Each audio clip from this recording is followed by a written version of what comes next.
So what I'd like for you to do is turn to page, I think 13. It should be 3.4.1. And you have 6 graphs total.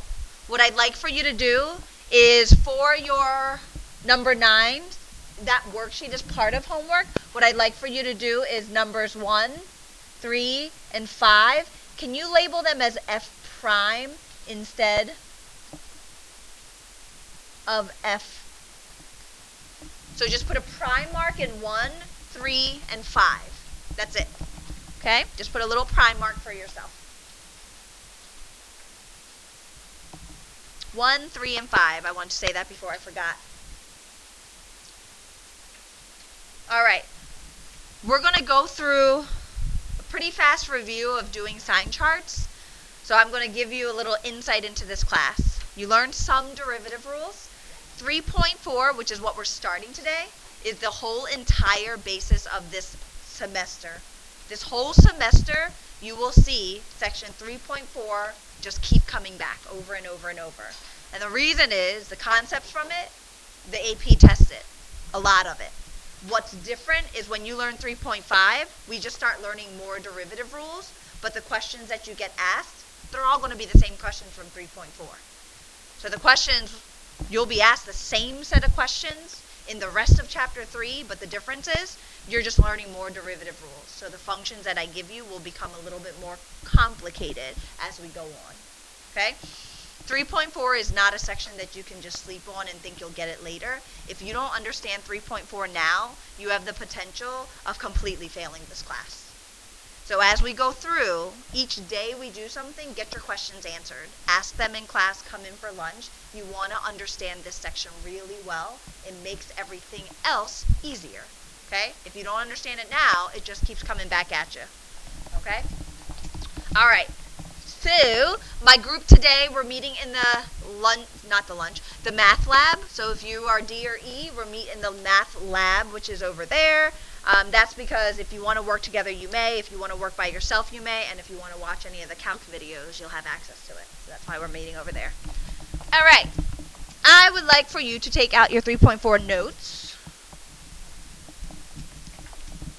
So today's not that fun. I got to get through a lot of notes. So I'm going to try my best to not bore the crap out of you, but there's a good chance I will. So just try your best to stay with me. We're going to review a lot of things that you already know. Okay, so please make sure you know them. All right, 3.4. All right, so let's go back through and remember how to do sign charts, because you do them 2 different ways. You do them graphically. You do them algebraically, which means function. I'm going to start off by making sure that you have the steps of what to do. So the first thing, you want to make sure that your f prime of x, oh sorry, no, not f prime, don't say that, because this is going to be a generic. This is for any sign chart. So set function equal to 0 and equal to undefined. What that gets you, these are the x values on your sign chart.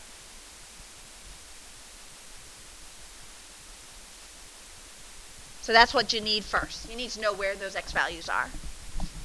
Secondly, you're going to make your number line and label 0 or undefined. So everything you're doing right now, you've already done it. I'm just solidifying it in a set of notes. And then third step, find values in each interval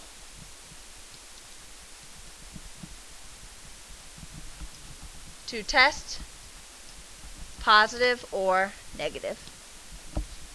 Okay? And I'll go through some other things that you can do to help you.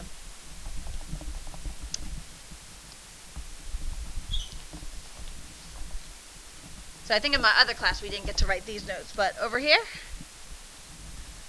So if I give you f of x, and I want you to make f prime sign chart, what words should you have off to the side here? Slopes. So you just keep saying to yourself slopes. Why do you say that? Because when you say, I want my slopes equal to 0, and I want my slopes equal to undefined, and then you're looking for where your slopes are positive or negative. So you just keep saying those words. It helps you understand what you're looking for. So remember, when slope is equal to 0, what are you looking for? Horizontal tangents. Okay, that'll give you a little hint. Alright, actually I guess we can write in what happens if I'm looking for slope equal to undefined. There's a lot of things. Vertical tangent, what else? Discontinuities, cusp, corners. That's what you're looking for. Alright, so given f prime of x, make f prime's sign chart. What word goes off to the side? What's going to help you here? Y values. Because how do you know if your y values are equal to 0? What are they called? Zeros or x-intercepts. I'm going to write the word x-intercepts instead, just because they're a little more descriptive, but zeros is also correct. Alright, and then what if I want my y values to be undefined? That says equals. Sorry, guys. Y value equal to undefined. What kind of things am I looking for? Horizontal asymptotes go this way, but I want x values. Vertical asymptotes, I'm going to just easy way. All your discontinuities, you should know them all. Removable, jumps.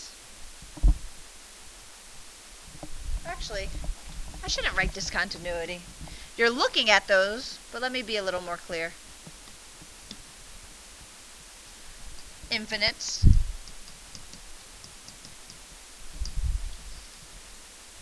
Removables.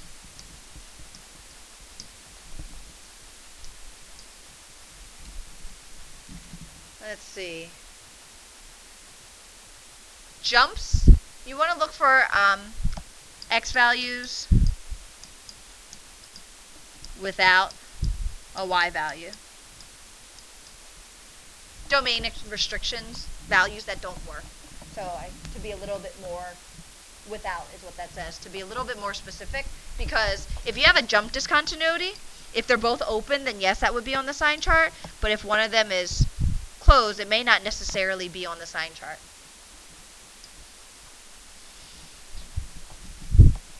I'm trying to see if I can make a general rule. To be safe, your safest bet is to do all discontinuities, what I just erased.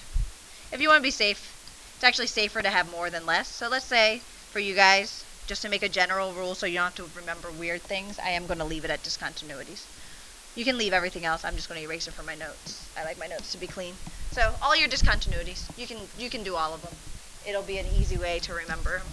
All right. Anything else that I want to mention that's graphically, that's algebraically? There's one other thing up top here. So when you set your function equal to 0 and undefined, there's a lot of algebra that happens before that, before you get to the equal 0 and undefined. And what I mean by that is, to do this step, you want your function to be completely factored and common denominator. So if you can't factor, you're just going to have trouble over and over and over and over and over again. Factoring is going to be huge. You need it to make your sign charts.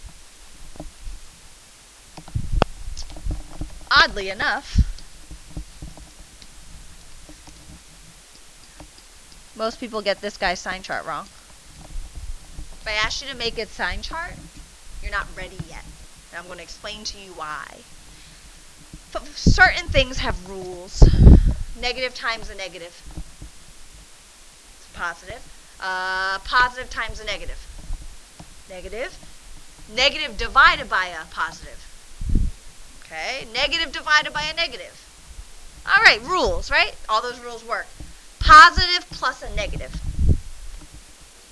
Depends is the correct answer. Depends. So you can't make a sign chart for something like this easily. And the reason why is this big old plus. There's no rules for plus. Positive plus a positive, yes, there's a rule. Negative minus a negative, sure.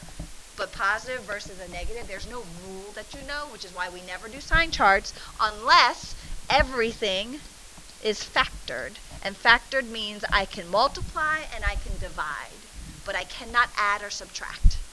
That's what factored means, okay? All right, that's my quick little reasoning as to why we do this. All right, so as you can see, we won't have time for everything. Let's do number 3. I'm going to give myself a little bit more space. I'm going to go to the next page. So go ahead, read the directions, get started.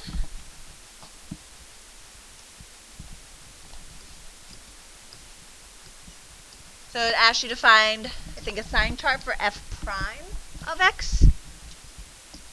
So little pieces just to make sure you're on the right track. Double checking your derivative. Please make sure you have 12x squared minus x minus 20. You should be factoring at this point.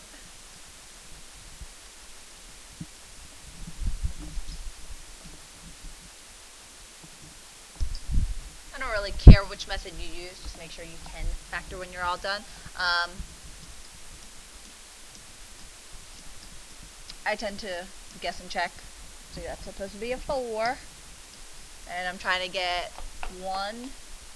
So what is that? 3, 16, 16, 15. This makes 16. This makes 15. And if I subtract them, I'll get 1. How does that work into here? These 3 and this 4 are my fronts. This 4 and this 5 are the backs. But how do I know which one? This one needs to make 16. This one needs to make 15. I want it to be -1, so I need 16 to be negative and 15 to be positive. That's a guess and check method. Alright? Don't give me a stank face, Ty. It's one of the methods. You can use grouping. Grouping's another method. I will tell you this guarantees that you understand if your answer works or not. Probably the worst thing is if you guys use the process. I think grouping is one of the processes. Check at the end if it worked. This is part of the checking. You always check your middle and your outsides and double check that your answer is actually right. Alright, so there are my factors. I don't really care if you like the way or not. You can use a different way. I just want to make sure you can factor. Alright, so when we do this, we always check 2 things. Given the function I'm trying to do a derivative, or sorry, not a derivative, a sign chart for, we set it equal to 0, and we also set it equal to undefined. In this case, can this function be undefined? No, so that's nice. That side, you'll notice I write it almost every single time anyway. I still do it, and that's to make sure you don't forget about it, okay? On this side, if I set this guy equal to 0, that's easy. 4/3 and -5/4. Is that right? All right. So for this guy, f prime, things that I'm going to look for. I'm going to look that you actually labeled your sign chart. You'll get to a place where you end up with 3 sign charts. F, F prime, F double prime. And so you have to get used to labeling. Notice up here, when I took the derivative, I labeled it. Okay? All right, numbers in order, so -5/4 would come here. This would be +4/3. I'll tell you some things that are helpful. What's the power of this factor? 1. What's the power of this factor? 1. I know that on this factor here, 4/3, because this is a power of 1, the signs will change. Because this is a 1, I know the signs will change here. They have to alternate. Why? Because it's an odd number, so it's an odd power. If this was a squared term, then on this guy it would not change. If this was a plus, this would stay plus. If this was a minus, it would be a minus. Those are things to double check if your sign charts are right. Alright, so go ahead and make your sign charts. Put my 0, put my 0. My assumption is most of your sign charts look like this. Okay? If not, let's talk about why I know for a fact that this is the sign chart, because you should have picked a number here. I would have picked -1 million, personally. I would have picked 0 right here, and I would have picked 1 million right here. Those are the numbers I would choose. I don't like to choose things like -2. I don't choose things like 2, because they're too close. I choose ridiculous numbers. It makes your mind be able to add and subtract faster. How do I know that this is the right sign chart? Because you guys know how to make this graph. What does the graph of this guy look like? A parabola. Which way? Up or down? Up. How many zeros does it have? 2. Alright. So, in yellow, everyone gets really confused about this because I know it's the derivative, I know it's slopes, but I went from f prime to f prime. What word should be on the outside of this now? Y values. Do you notice that the y values here are positive on the ends? And then this guy, the y values are negative because it's underneath, and that's because I know what the graph looks like. Sign charts for parabolas and sign charts for lines are really nice because they're easy and quick. Those are quick ways to double check your answers, okay? So with that being said, is it possible for a quadratic derivative to ever have a sign chart like this? Plus, plus, minus. Is that possible?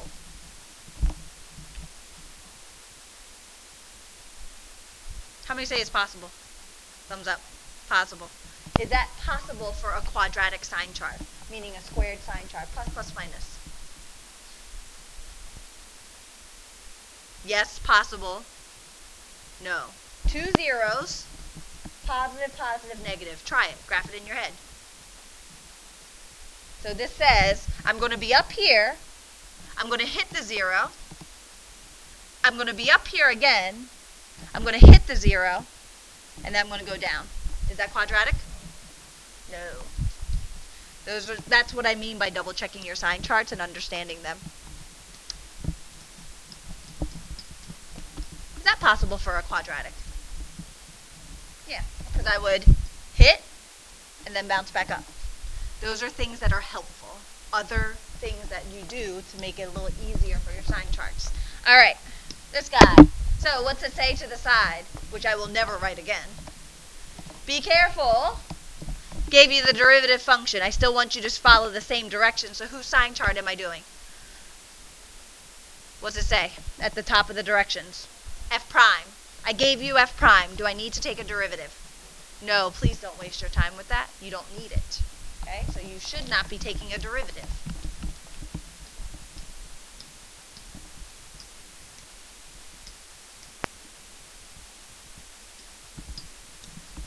So right now, what's your first step?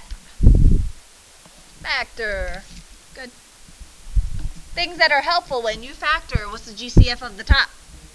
3. Take it out, please. Makes your numbers smaller.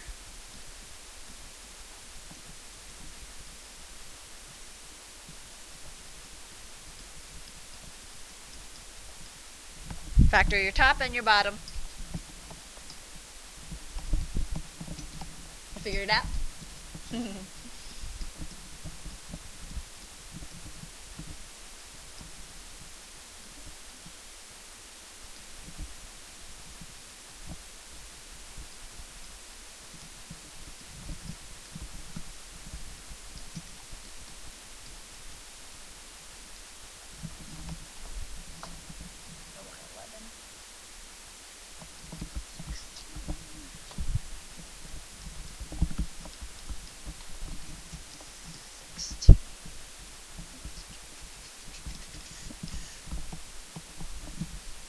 Alright, so double check your factors when you're ready.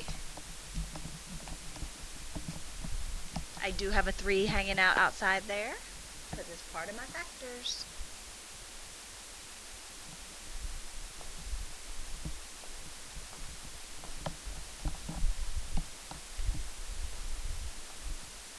If you're getting your factors wrong, you need to factor more. Go back. I'll even put it back up today. Factoring practice. You need more practice. You have to be able to do this quickly. So now that we have our factors, what are the 2 things I always do every time I want to make a sign chart? I set my function equal to 0. And what's my other thing? Equal to undefined. Will this one be undefined? Yes. Tie y.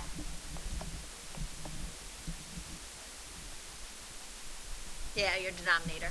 What are the 3 ways that you can have undefined functions? well, true, all true statements. I'm going to go a little bit differently. I'm not going to do it graphically. I'm going to do it using functions. If you have x in the denominator is one of them. Anyone remember another one? Undefined functions?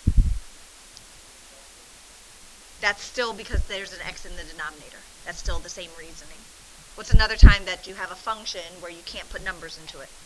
Certain types of numbers. This is a list I've given you multiple times. 0 in the denominator we just got from Ty. Have that one already. Logs is another one. Because what does log not take? Before I get to the last one, logs, what does it not take? Doesn't take negatives and zeros. It will not, you cannot do the log of 0. You cannot do the log of a negative number. And then the other one, Ty, what were you saying? The other one? Square roots. I won't even just say square roots. What type of roots? He just said square root, and then you're going to say odd. Even roots. 2, 4, 6, 8. All of those roots. What do they not take? Negatives. You have to know those. Those are your 3 domain issues. That's where I'm getting at.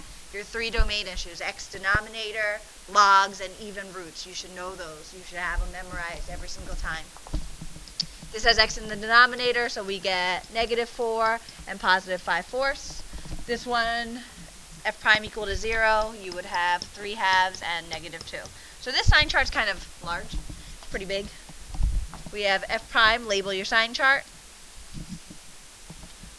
I'm going to go through, put in my values in order. So I would have -4, -2, I think 5/4 is 1.25. 3/2 is 1.5, so that would be the order. If you mess up your order, you will have an incorrect sign chart.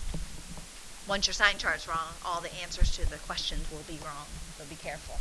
Next piece, I should have a U on -4, and I should have a U on 5/4. I should have a 0 on -2, and I should have a 0 on 3/2. Do your sign chart. So, since all the powers of everything, and be careful, don't forget about these numbers that hang out here. 3 won't matter, but what if you factored out a -3? Now it matters, because you're going to multiply every sign by a negative number, so you want to be careful with the numbers that are out there. This guy is a factor of 1, factor of 1, factor of 1, factor of 1. Why is that helpful? If you don't make any mistakes, you guys see me make mistakes all the time, which is why I still double check my sign charts. If you don't make any mistakes, you can come here, put in -1 million, negative, negative, negative, negative, and you get a positive. If you did not make any mistakes here, what do you know has to happen?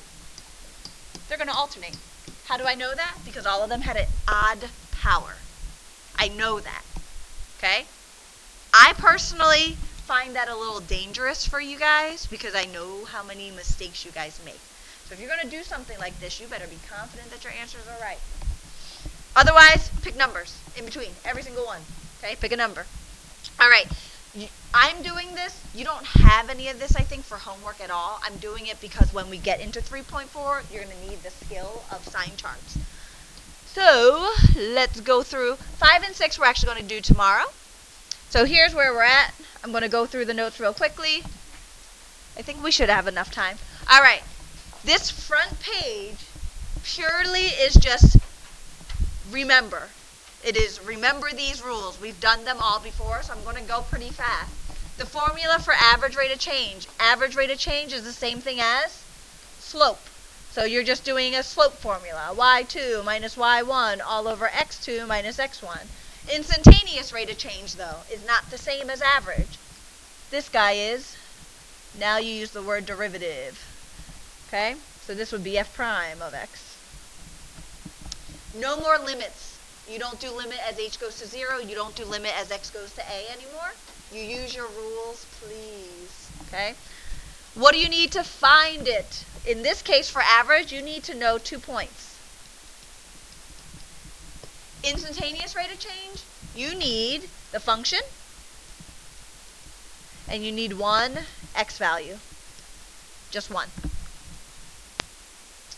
Graphically, that's the slope between two That's the number 2. Points. Graphically, slope of the tangent line. So you got to draw your tangent line, and then you got to try to make sure it's balanced. And then things to remember. Average rate of change. Please remember, it's the same thing as slope. Instantaneous rate of change. It's the same thing as derivative. I wrote it twice on here because that's pretty much what you need to know. Those 2 words. It's an easy way to remember. Alright, so with that said, here's actually the piece that's going to help you with your homework. People never understand why this little piece right here is really easy, why it's so important. It's going to help you through problems where you don't understand what the problem is saying to you. Trust me, it works. But right now, I'm not giving you a question, I'm not giving you a paragraph to go through. I just want you to have the skill of, if I give you a function, and I ask you what does its derivative mean, I want you to be able to at least give it to me in units. What do I mean by that? Well, if I asked you g of m, what would you guys tell me would be the notation for the derivative? G primed of m. But we're not going to do it that way for word problems. You're going to write it using the other notation. And the other notation would be d over d. The y goes on top. The y's are g's. The x's go on bottom. The x is your m. Okay? So that's the same thing. That just says derivative. So, what does that equal to? Well, now you're just going to give me the units. What does G stand for? Gallons. What does M stand for? Miles. So if I asked you to read that fraction, how would you read it? Gallons per mile. And you're just going to add a little piece in the middle, not in the middle, at the beginning. Change in. How much you change in terms of gallons per mile.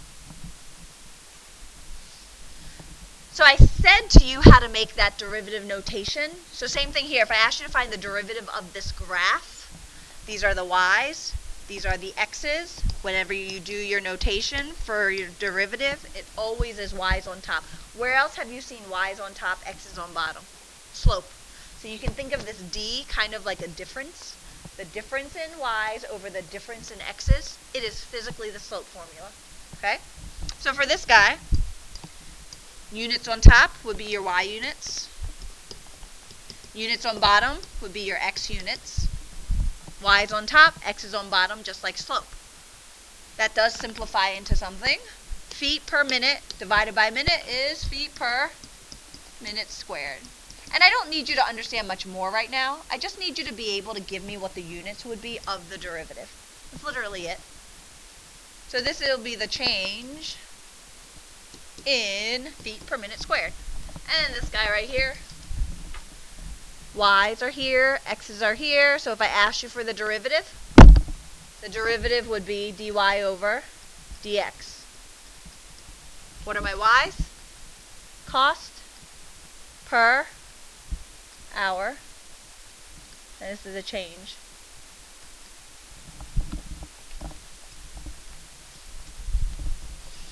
From this, all I need you to take away from it is anytime I give you a function, I give you this whole paragraph that explains the function, I need you to be able to look through it and be able to give me this fraction, the word fraction, that makes the derivative. That's it.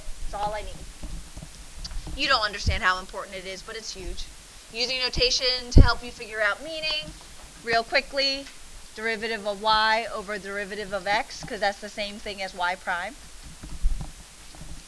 equals label of y's on top, label of x on bottom, and when I say label, I mean units.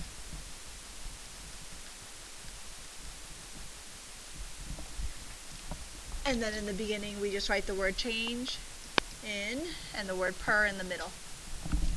That'll work every single time. It's nice that something like that will work. Every single time, that'll tell you what the derivative means. Okay. Last piece. This is actually just one of the homework questions. Every year that I give the homework, no one ever can do it. So I'm going to do one with you.